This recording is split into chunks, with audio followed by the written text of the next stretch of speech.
반갑습니다. 사랑합니다. 온라인으로 참여하신 분도 좀 얼굴 좀 보여주시죠. 네, 반갑습니다. 사랑합니다. 네, 어, 오미크론 확산이 우리의 생각보다도 더 확산되고 있습니다. 우리 교회 성도들도 여러분이 감염이 되어 있습니다. 그래서 일주일 동안 자가격리하고 또 가족들 주변에 있는 분들도 PCR 검사하고 확진인지 아닌지 지금 확인받고 있는 분도 있습니다. 지난번 여러 차례 말씀을 드렸지만 이제 오미크론 감염이 되더라도 이상한 것이 아니고 일상적인 일이 되었습니다. 우리 주변에 교회와 주변의 분들만 감염되는 줄 알았는데 우리 교회 안에서도 감염이 되고 있는 것이죠. 성도들이 감염이 되고 있는 것입니다.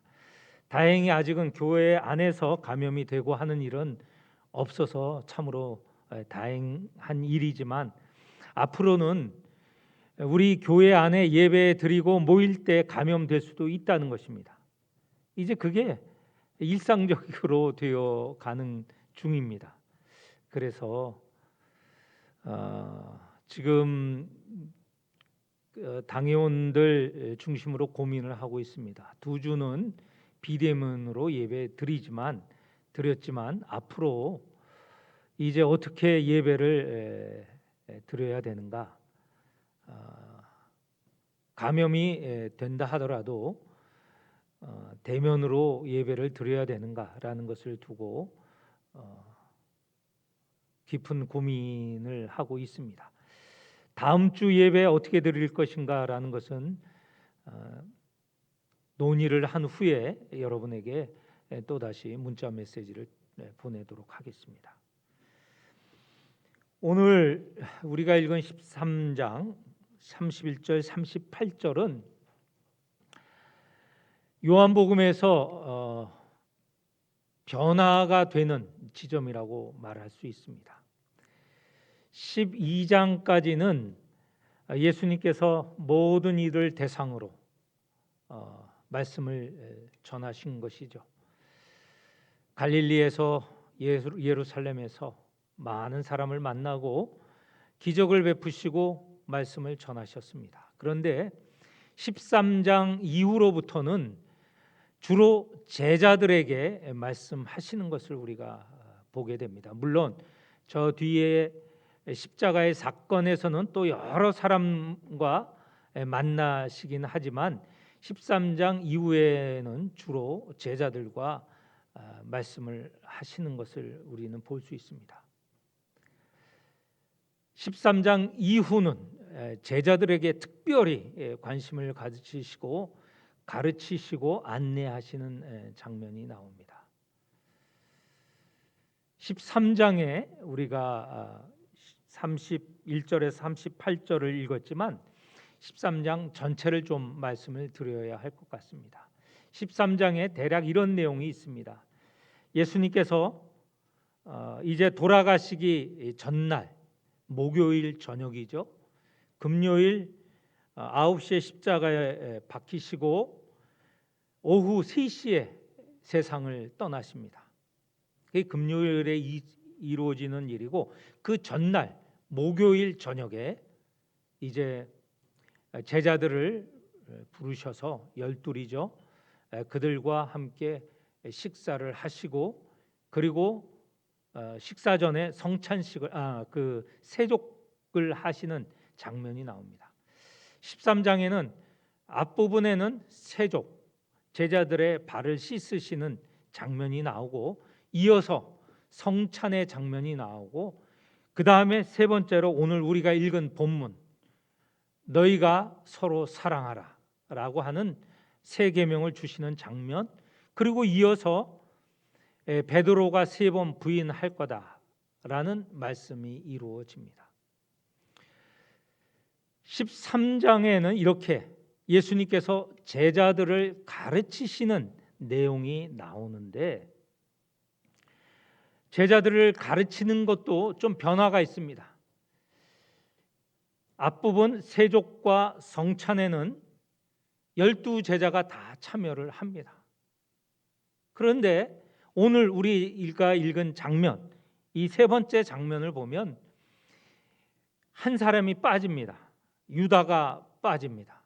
11제자에게 너희가 서로 사랑하라, 이렇게 강조를 하시고, 이 말씀이 끝난 후에 보면 베드로가 3번 예수님을 부인할 것이다 라는 예언의 말씀을 하십니다.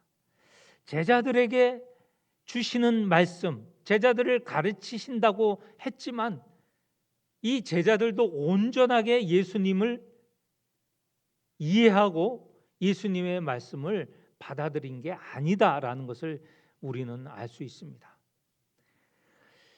제자들에게 집중해서 가르치시지만 그 가운데 한 사람, 유다는 예수님을 배반합니다.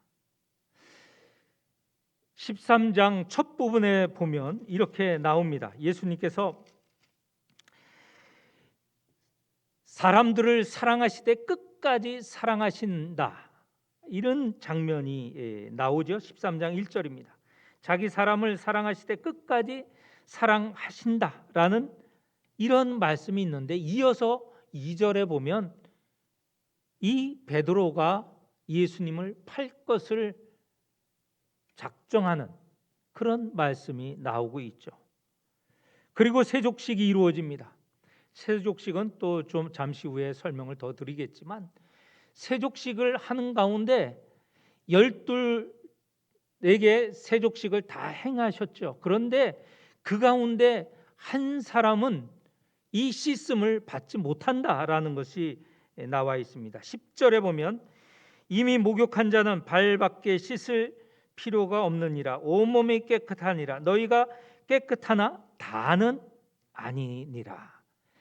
이렇게 12제자에게 세족을 하셨지만 그 중에 한 사람은 깨끗해지지 않는다라는 것을 말씀을 하고 있습니다. 그리고 성찬식이 이루어지는데 마지막 저녁 식사죠. 마지막 저녁 식사 과정에서도 보면 이 12이 다 성찬에 참여했지만 성찬에 참여하면서도 한 사람은 나를 팔 것이다, 이런 말씀이 있어요. 21절에 예수께서 이 말씀을 하시고 심령이 괴로워 증언하여 이르시되 내가 진실로 진실로 너희에게 이르노니 너희 중 하나가 나를 팔리라. 이 성찬 과정에서도 말씀하시는 것은 한 사람이 당신을 판다고 말씀하시고요. 그리고는 가롯 유다가 바로 팔 것을 결심하시죠. 27절에 보면 예수님이 나누어 주신 빵 조각을 받아들인 후에 곧 사탄이 그 속에 들어간지라. 이렇게 하여서 성찬식을 끝내고 그리고 나서 유다는 이 12과 예수님이 있는 자리에서 나갑니다. 30절에 보면 유다가 그 조각을 받고 곧 나가니 밤이러라. 12에게 집중적으로 예수님께서 가르치시는데도 불구하고 그 가운데 한 사람은 예수님을 팔기로 결심했다는 것이죠. 12를 부르셔서 예수님이 동고동락하셨습니다. 같이 잡수시고 같이 다니시고 또 저녁이 되면 같이 주무시고, 이런 일을 여러 해 동안, 우리는 3년이라고 말하죠. 3년 동안 이렇게 함께 지냈는데도 불구하고 그 중에 이 12 가운데 하나인 유다는 이 장면에서 예수님이 그들을 열둘에게 집중적으로 말씀하시는 이 장면에서 배신을 결심했다는 것이죠. 배신하는 장면이 나오고 있습니다.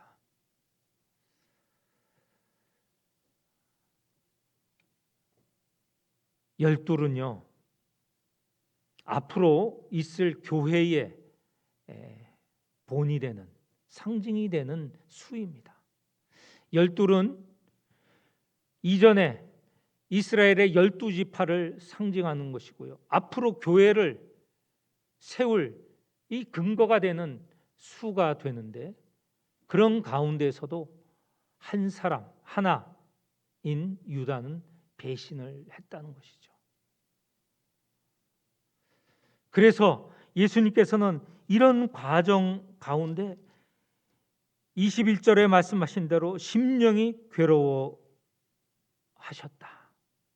마음이 아프셨다는 것이죠. 마음에 예수님 마음도 이 산란, 분노, 그 마음이 여러 가지 생각이 들었다는 것입니다.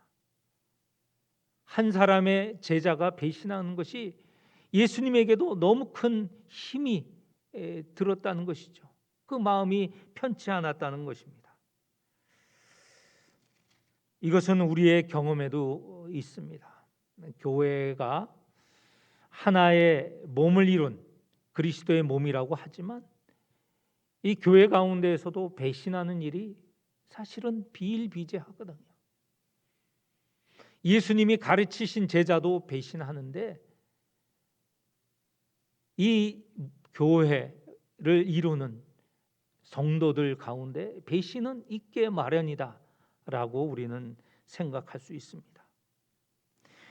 그러면 나머지 11제자는 예수님을 바짝 따르는가? 예수님을 온전히 이해했는가? 예수님과 함께 하는가? 그것도 또 아니라는 것입니다. 자, 유다가 나간 자리 11사람이 있었지만 그 가운데서도 가장 예수님에게 신뢰를 받았다고 여기는 베드로, 이 수제자라고 하는 베드로 역시 예수님을 3번 부인할 것을 말씀을 하십니다. 36절에서 38절에 보면 베드로는 각오를 분명하게 합니다. 예수님이 가는 곳에 저도 따라가겠습니다. 예수님이 죽는 자리가 있다면 나도 그 자리에 함께 할 것입니다. 예수님께서 그 말씀을 들으셨을 때 얼마나 위로가 됐겠죠. 죽는 자리에까지 함께 하겠다고 결심하는 제자가 얼마나 기특하겠습니까? 예수님은 그 말 자체를 부인하시지는 않습니다. 내가 지금은 그렇지 못하지만 나중에는 그러할 것이다. 이게 무슨 말입니까?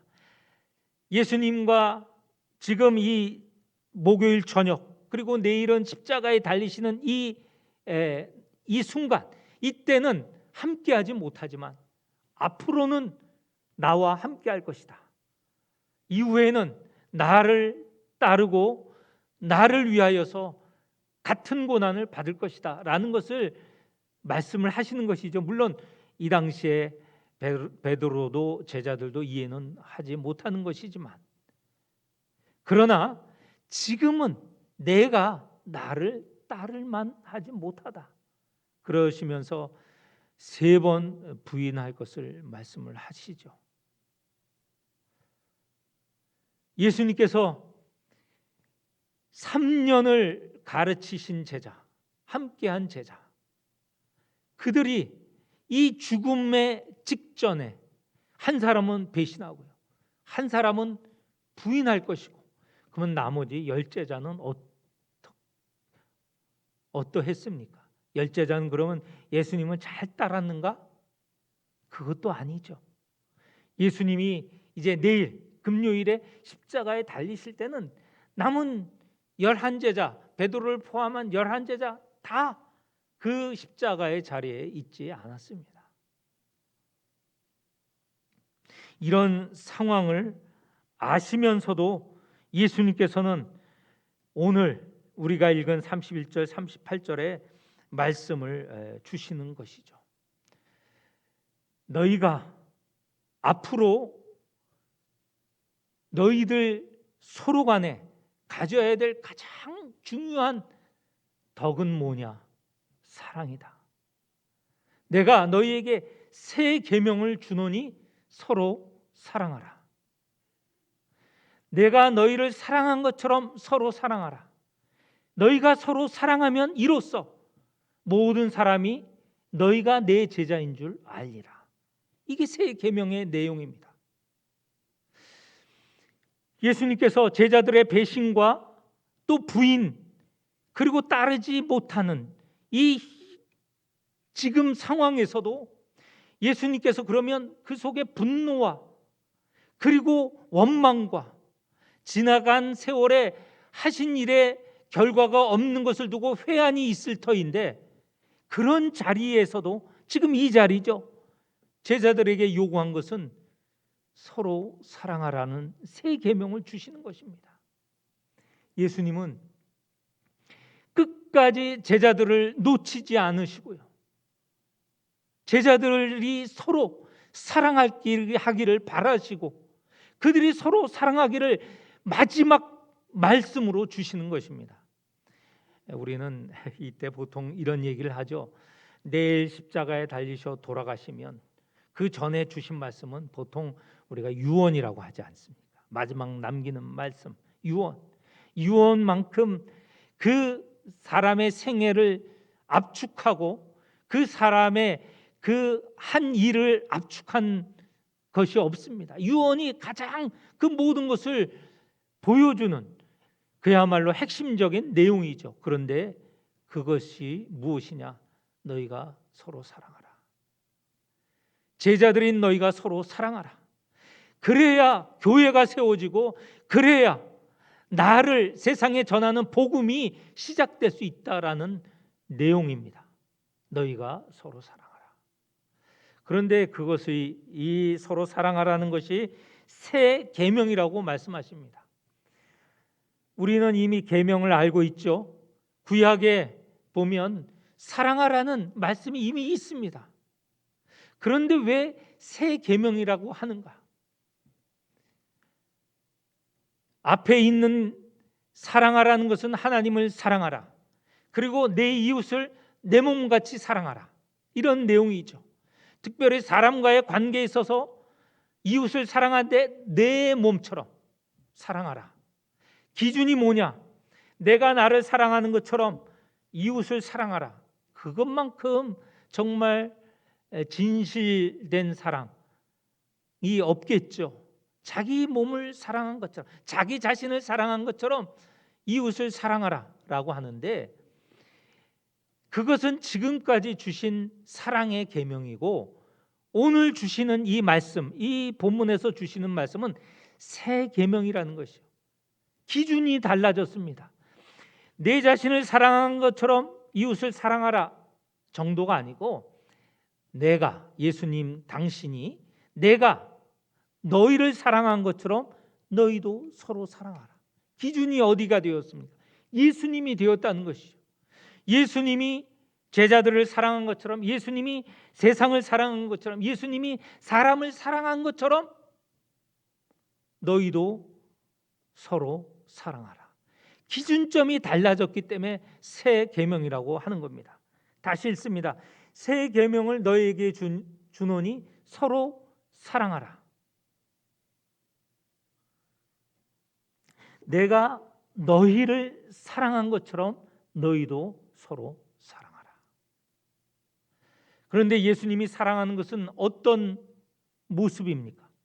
예수님께서는 말로 사랑하신 것이 아니고 그 삶으로 또 행동으로 사랑을 보이셨습니다. 13장 1절에 보면 그것은 예수님의 사랑의 평가입니다. 사람을 사랑하시되 어떻게 사랑했냐면 끝까지 사랑하셨다라고 하셨습니다. 예수님이 사랑하시는 것은 끝까지 사랑하는 것입니다. 여기에는 두 가지가 포함되어 있습니다.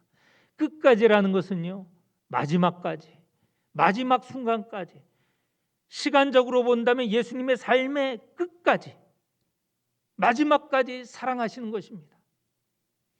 그 사랑이 언제는 단절이 되고 언제는 건너뛰고 하는 것이 아니고, 예수님이 십자가에 달리시기는 그때까지 사랑을 하시는 것이죠.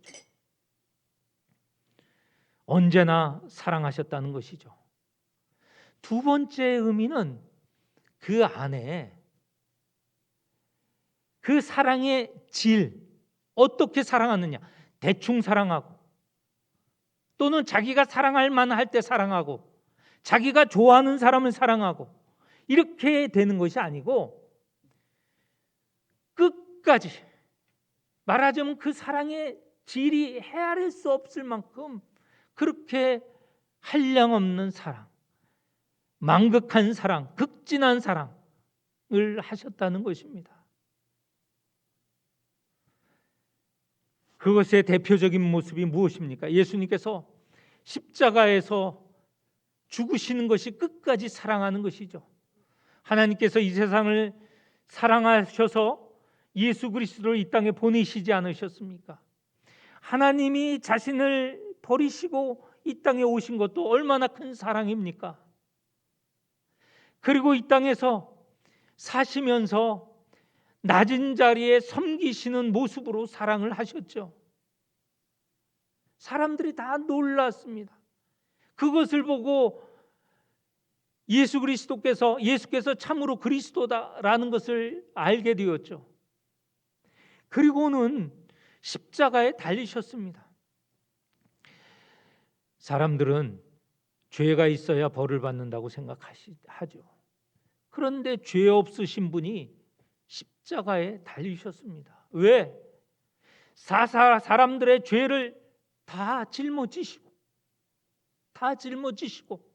당신은 의인이신데 죄인들의 죄를 짊어지시고 대신 돌아가신 것 아닙니까? 그만한 사람이, 그만한 사랑이 어디 있었습니까? 사도 바울이 얘기를 하죠. 원수를 위해서 죽으신 것이라고. 우리가 아직 이해하지 못하고 깨닫지 못할 때 이미 우리를 위하여 돌아가셨다는 것이죠. 끝까지 사랑하셨다는 것입니다. 세 계명을 주노니 서로 사랑하라. 내가 너희를 사랑한 것처럼 너희도 서로 사랑하라. 이렇게 끝까지 사랑하셨다는 것입니다. 그리고 오늘 이 13장에서는 그 사랑의 장면이 또 하나 나옵니다. 세족 하시는 장면에서 예수님께서 사랑하시는 것을 이 순간에도 구체적으로 보이시죠. 세족이 무엇입니까? 예수님께서 제자들의 발을 씻으셨다는 것입니다. 발을 씻는 것은 당시에 종들이 하는 일이죠. 주인이 종들의 발을 씻습니까? 결코 그럴 수가 없죠. 그거는 수치스러운 일입니다. 수치스러운 일은, 이 명예에 관한 일은 그 당시에 가장 중요한 그 도덕이에요. 수치를 당하기보다는 차라리 목숨을 버리는 게 더 낫다는 것이 당시의 상황인데, 예수님께서는 그것을 뒤집으세요. 주인으로서, 주님으로서 당신의 제자들의 발을 씻는 것입니다. 발을 씻는 것 그냥 하시는 것이 아니고 제대로 하시는 것입니다. 대야에다 물을 붓고 꿇어 앉아서 제자들의 발을 씻으시고 또 자신이 두르셨던 수건으로 닦아주시는 그런 구체적인 모습을 보이셨죠. 사랑이라는 것은 이처럼 종이 되는 일입니다. 사랑은 높은 자리에서 할 수 있는 건 사랑이 아니에요. 그것은 시혜입니다. 그냥 은혜를 베푸는 것이고 베푸는 것이지 사랑하는 것이 아닙니다. 우리가 착각하는 때가 있어요. 사랑은요, 있는 사람이 자기 것을 버리는 것이 사랑이고, 높은 자리에 있는 사람이 낮은 자리에 와서 꿇어서 하는 일이 사랑입니다. 예수님께서는 이 사랑을 보이시기 위해서 무릎을 꿇고 손수 제자들의 발을 씻어 주신 것이죠. 그리고는 말씀을 하십니다. 너희도 이를 행하라. 오늘 새 계명에 적절하게 맞는 예가 아니겠습니까? 내가 너희를 사랑한 것처럼 너희도 서로 사랑하라. 내가 너희의 발을 씻겨 주는 것처럼 너희도 서로 발을 씻겨 주라.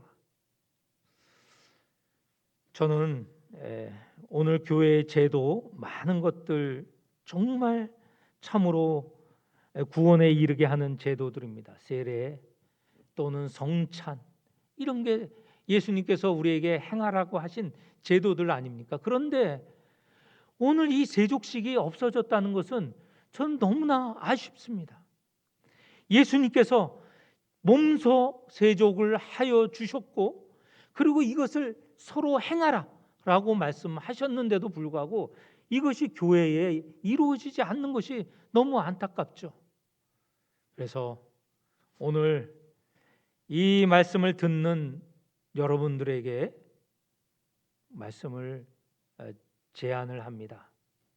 이 한 주간 이 설교를 듣는 가정에서 세족식을 한번 해보시기를 바랍니다.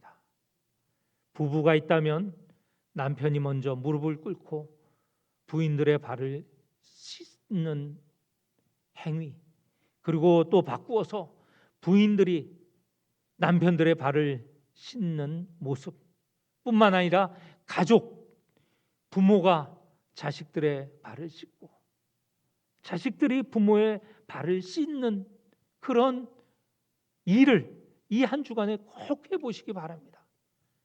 큰 은혜가 있을 것입니다. 예수님의 마음을 배울 수 있는 그런 순간이 될 것입니다. 이렇게 예수님께서는 새 계명을 주셨습니다.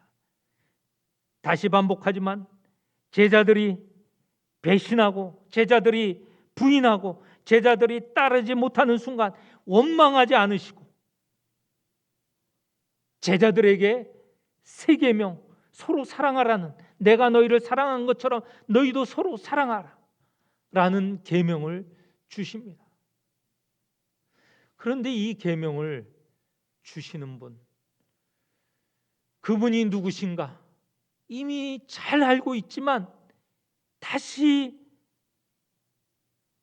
31절 32절에 반복하여 주십니다. 당신이 어떤 분이신가? 31절 32절 우리 같이 읽도록 하겠습니다. 31절 32절 시작. 그가 나간 후에 예수께서 이르시되 지금 인자가 영광을 받았고 하나님도 인자로 말미암아 영광을 받으셨도다. 만일 하나님이 그로 말미암아 영광을 받으셨으면 하나님도 자기로 말미암아 그에게 영광을 주시리니 곧 주시리라. 예수님께서 영광을 받으시는 분이시다라는 것입니다. 31절 앞에 그가 나가자 유다가 나갔습니다. 예수님은 팔로 나갔죠. 그 순간에 바로 예수님께서 영광을 받게 되는 순간입니다. 유다가 나가서 예수님을 팔고 그리하여서 그날 밤 잡히시고 그 다음 금요일에 십자가에 달리시고 사흘 만에 주일에 부활하시고 그리고 제자들과 함께 40일을 계시다가 승천을 하십니다. 이 모든 과정이 영광입니다. 예수님이 영광을 받으셨다는 것은 바로 십자가에 달리셔 죽음 이후로부터 승천하기 이르는 그 모든 것이 다 영광으로 우리는 이 요한복음은 말씀하고 있습니다.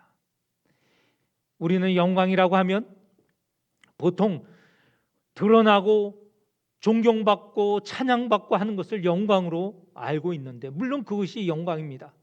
그러나 그 영광의 시작은 고난, 죽음이 반드시 있어야 되는 것이죠. 세상은 사람들에게 섬김을 받으려고 하고 영광을 받으려고 하기 때문에 문제가 있는 것입니다. 그러나 예수님께서는 섬기라고 하셨죠. 섬김으로 영광을 얻는 것입니다. 예수님께서 여기서 말씀하시는 것, 유다가 배신을 하고 배반을 하지만 그것이 곧 십자가에 달리시는 일이고, 십자가에 달리심으로 하나님의 사랑이 드러나는 것이고, 그로 인하여서 예수께서 영광을 받으시고 하나님이 영광을 받으시는 것이죠. 그렇게 십자가에서 예수님이 영광을 받으셨다는 것은 로마 백부장의 입으로 고백을 우리는 알 수 있습니다. 십자가에 달리셔 죽으셨을 때 다른 유대인이 아니고 이방인인 로마의 백부장을 통해서 그가 이렇게 고백을 합니다. 참으로 이는 하나님의 의인이었도다. 이 사람은 참으로 의인이었도다. 이렇게 고백을 하게 한 것이죠. 하나님의 영광이 드러난 것입니다. 이후에 하나님께서는 예수님을 다시 살리시고 예수님을 하늘로 부르셨습니다. 하나님께서 예수님에게 영광을 주신 것이죠. 오늘 여기에 두 절을 통하여서 영광이라는 말이 4번이나 나오는데 그 4번 모두가 다 예수님이 받으실 영광, 하나님이 받으실 영광, 그리고 영광을 받으신 하나님이 다시 예수님을 높이시는 영광을 말씀하고 있습니다.